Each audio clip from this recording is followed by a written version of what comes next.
Good morning to you all. Happy Sunday. Always welcome visitors. Welcome to Holy Family Cathedral. Glad you could be with us this morning. As we gather today, we are celebrating a pretty special feast day. It's the feast day of the dedication of the Lateran Basilica, or St. John Lateran. If I give you all just a little pop quiz at the very start here. If I was to ask you, what is the Pope's Cathedral? You might start to think, okay, what is the Pope's Cathedral? You might think of the four major basilicas that are in Rome. You have Mary Major, you have Peter's Basilica, you have St. John Lateran, you have St. Paul outside the wall. Okay, you're thinking right here.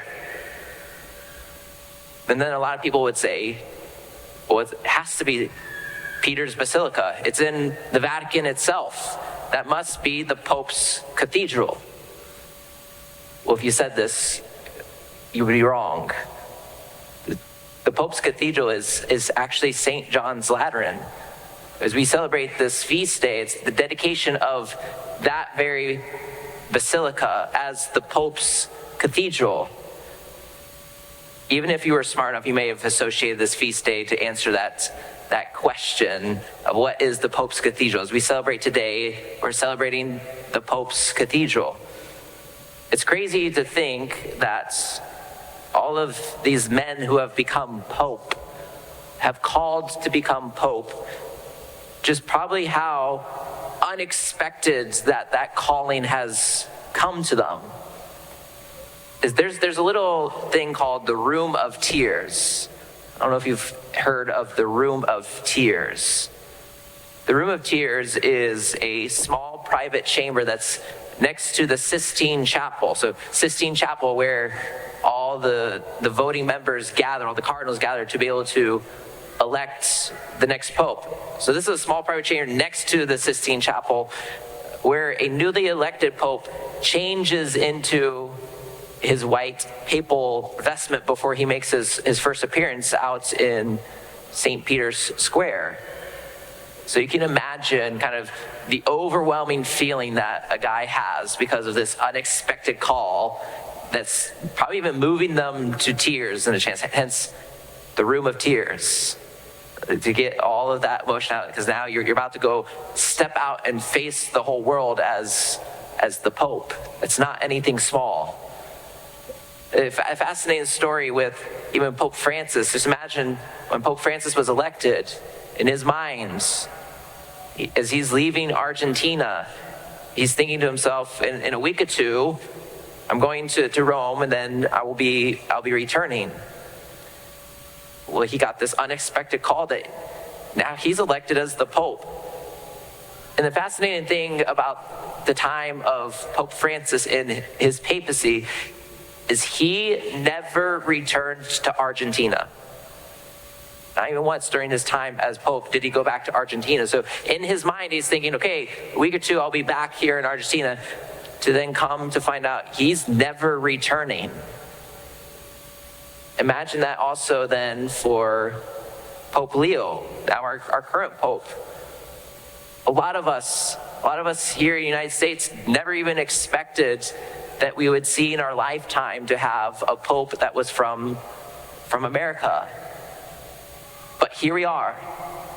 That was unexpected, but now it's expected. Now it's here with Pope Leo. Robert Provost probably didn't even expect it for himself as he was going off to this conclave that he would be chosen to become Pope. This unexpected aspect comes a lot with God's call to us. God's calling can come unexpectedly, but that doesn't mean that we should ignore it. Just because it comes as a surprise doesn't mean that we should try to prevent it or go somewhere else. As I reflect upon my own vocation story, it was unexpected for myself. As I was serving in 8th grade, as I was standing up there holding the book for the priest, this was at the Easter Vigil Mass, seeing those coming into the church, it just came over me as like a rush of this feeling of maybe I'm called to become a priest. Like, that was completely unexpected in that moment. As I was seeing these people come into the church, and I'm just serving as I normally been serving, this wave of emotion, of this feeling is, what if I'm called to become a priest? Even with that being so unexpected, I avoided that call. I avoided that call for the next 3 years or so, as I had kind of the way that I wanted my life to go to college, wanted to do something in the medical fields, to go and then have a family. But that call that God placed in my heart kept coming back to me. That at some point it just was unavoidable for me. At the end of my junior year of high school, like, I finally accepted that unexpected call into my life. But really, what fruitfulness has come from when I've answered the call of God? How that's true in all circumstances. What fruitfulness comes when we answer the God's call, even if it is truly unexpected. Even look at the fruitfulness that's coming from the temple in this first reading. As we celebrate the dedication of a church, the temple, we hear about a temple in this first reading, a water flowing from this temple. And it says that this water flows into the eastern district upon the Reba and empties into the sea, the salt waters, which it makes fresh. Wherever that water flows, every sort of living creature that can multiply shall live, and therefore shall be abundant fish. For wherever this water comes, the sea shall be made fresh.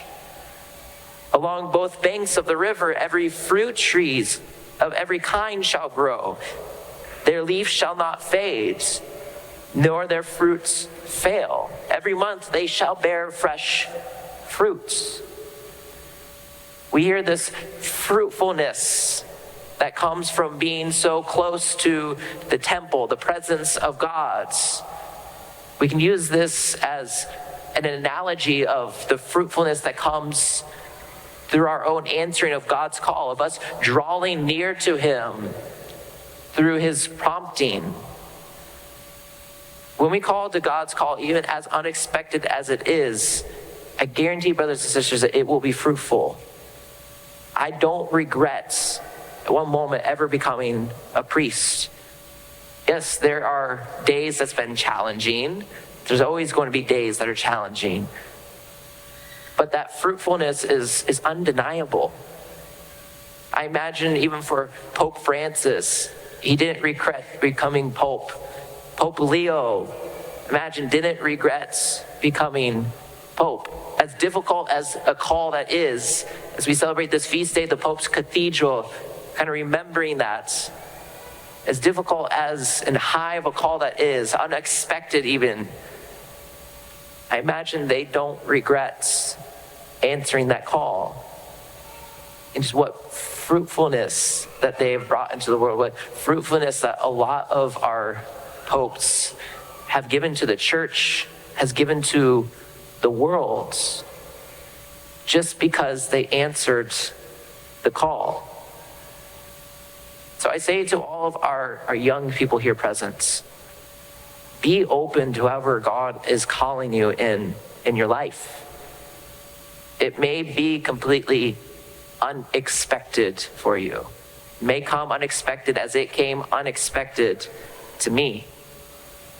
And to all of our parents also, I say to you, to be open to whoever God may be calling your children. As sometimes it can even come unexpected to parents to see how God is calling their own children, especially if it's to religious life or if it's to priesthood.